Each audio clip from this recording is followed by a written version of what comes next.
Welcome to Module 5. This is about stories, highlights, and daily connection. This module, we're going to be talking about posting in your stories and how it should be supplementary and not like your main focus. You shouldn't be spending so much energy on your story posts because while they may be saved to a highlight, ultimately they're just up for 24 hours. A good way to look at it would be what's on your feed. That is bringing your audience in. And then the stories is almost like texting in the group chat. It's like giving them a little more. But that doesn't mean that you need to be on all day. You can be intentional with it. So when to post stories and when not to. Stories are meant to just support your content and support your brand. So you can post a story just like talking when you have something naturally to say, and it doesn't need to be so highly edited. They're just more supplementary to what you're already posting on your feed. You can post when you want to be on top of someone's mind.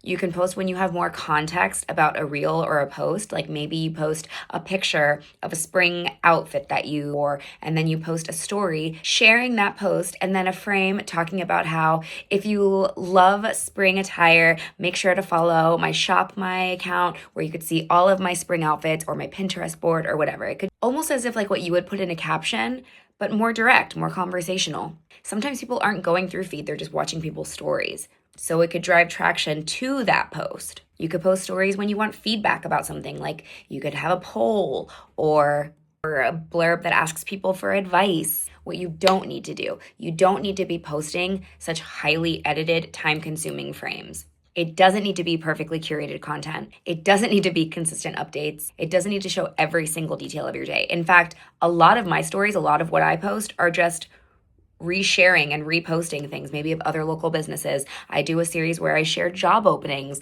I do a series where I just post funny memes to make someone smile because a lot of my page is humor. What to share on stories versus what to share on your feed. So the feed is going to be the discoverability, and then your stories is the relationship buildings, just like the group text example I gave before. So your feed should teach someone something, inspire something, entertain, be searchable, bring new people in. Your feed is going to be substance, what you are, who you are, your brand. Your stories should show more glimpses into your personality, show the process, show real life, show context, and it should feel conversational. Even if you're reposting a funny meme, that's showing glimpses into your personality because it's showing what you find humorous.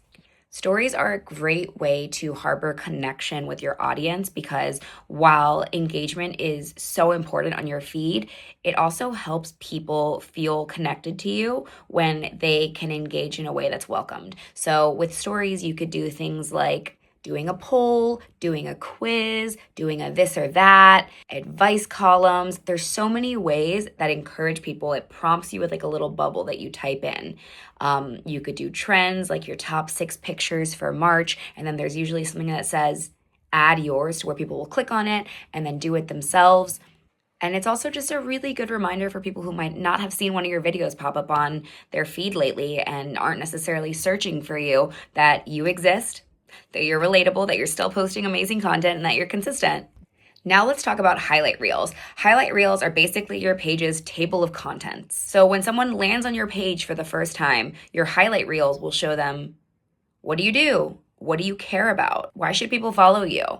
The covers, those little circles, should be simple and clean. Really, they're so small, you don't want it to be way too busy. And then you can organize your highlight reels because you can move them around by themes that your audience cares about.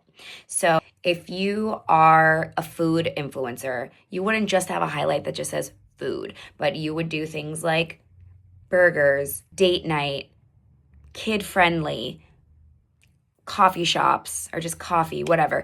And those would be your highlight reels, your highlight sections, or your content buckets, whatever you want to call them. If you are a like fitness and wellness influencer content creator, your buckets could look something like Pilates, workout attire, hikes, 5-minute routines. You could also have a section for FAQs, like things about you.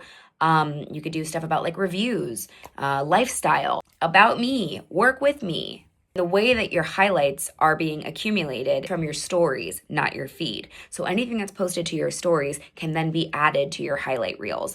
So while stories only stay up for 24 hours, they can last a lifetime when you're adding them to your highlight reels. The problem is not popping up on people's feeds. People would have to go to your page to see the highlight reels, which is why posting stories consistently is important. Using stories for selling a brand. So this is when you've already like landed a brand collaboration, or you're working with a company, or even if you're doing affiliate marketing and putting links for commissions, because you can add links to stories, which is great because unless you're paying for a higher tiered verification on Meta, you can't typically link something, or unless you're running an ad on your feed. Think of your story as soft selling, which is showing value without it feeling too much like an ad, which is also great and more relatable because typically when you have a paid collaboration in your feed, it'll show up as paid or sponsored. And sometimes that might actually dissuade someone from watching or believing that, especially if you are a new person that they follow.